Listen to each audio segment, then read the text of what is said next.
It's an almost universal experience that Stardew Valley immediately absorbs the player's mind, becoming an obsession for weeks or months until the content slows down and the spell is slowly broken. The word engagement is used a lot when describing this game. So why is Stardew Valley so difficult to put down? Many have tried to solve the riddle by citing the game's large amount of content, charming characters, cozy vibes, open-ended gameplay, and more. I don't think any of these answers are satisfactory. These qualities definitely contribute to the game's magic, but they're all found in many other works without achieving that same effect. In this video, we'll try to delve deeper into Stardew Valley's appeal, which is also a really worthwhile game design exercise because this game is a masterclass at reward scheduling. Rewards here refer to anything that the player gets from the process of play. They create the motivation for the user to engage with the game at all. Typically, they're divided into intrinsic and extrinsic rewards. Intrinsic rewards are those that arise within the player during gameplay, such as fun, curiosity, or catharsis, while extrinsic rewards are external stimuli that the game provides, like currency, experience points, or progression. Intrinsic rewards are weird and magical. We're not going to pretend to understand those. But extrinsic rewards are much more straightforward to design.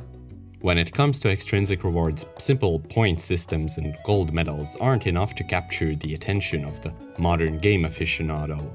What gamers really want is progression, which is very effective as a reward because it immediately translates into utility during gameplay.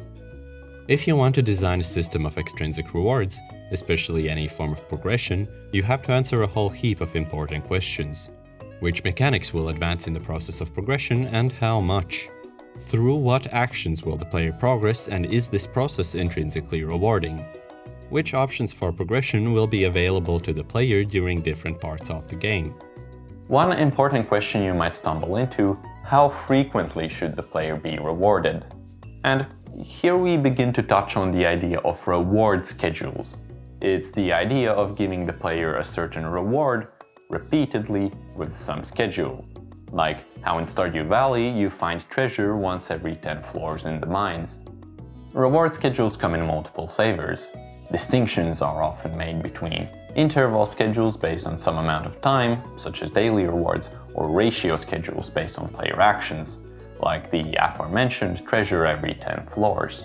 Those can further be divided into fixed or variable schedules, depending on whether the amount of time or actions are static or changing. On top of that, you can consider if and how those rewards change over time.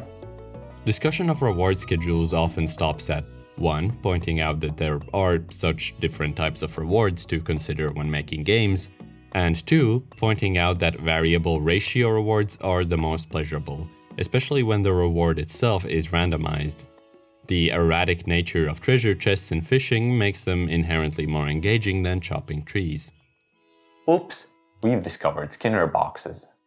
We're not all that interested in the different types of reward schedules because that's not where the secret ingredient lies. What we want to examine is how those schedules get layered on top of each other. This is what really matters when we talk about reward scheduling: the overlapping of multiple schedules.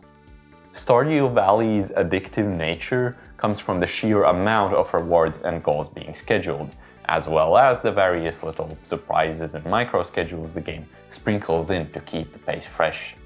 We have 5 skills with 10 levels to be reached and additional masteries, 6 different tools to be upgraded 4 times each, 30 bundles in the community center coming in 6 sets of bundles that give their own rewards, 95 artifacts and minerals to be donated to the museum with rewards for milestones, 34 NPCs to build relationships with, each divided in 10 hearts, 72 fish to be caught, 3 farm upgrades plus several renovations, 24 elevators to be reached in the mines, 7 star drops, 21 lost books, 12 Adventurers Guild goals, as well as many rewards with very quick schedules, like finding forageables, stumbling onto treasure chests, acquiring loot in the mines, selling produce, and that's not even counting all the other schedules that may not bring rewards but do spice up the game's rhythm, such as weather, the passing of seasons, celebrations and birthdays, literal actual meteorites, with additional surprises offered by many one-off events. Other side effects may include achievements, cutscenes, farm buildings, power books, golden walnuts, new recipes, raccoon quests, opening geodes, receiving letters, community upgrades, giant crops, secret notes. You get the point. There's a lot going on, with even smaller elements of the game reflecting that same scheduled philosophy.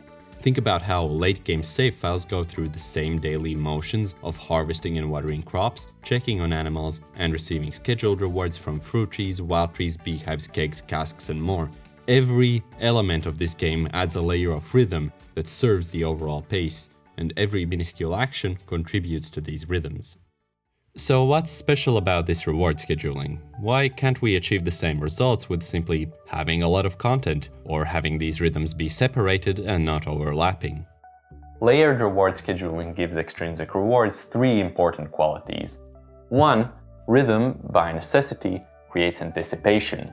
If you receive rewards in a schedule, then you start to expect future rewards before they've arrived, which helps keep the player hooked.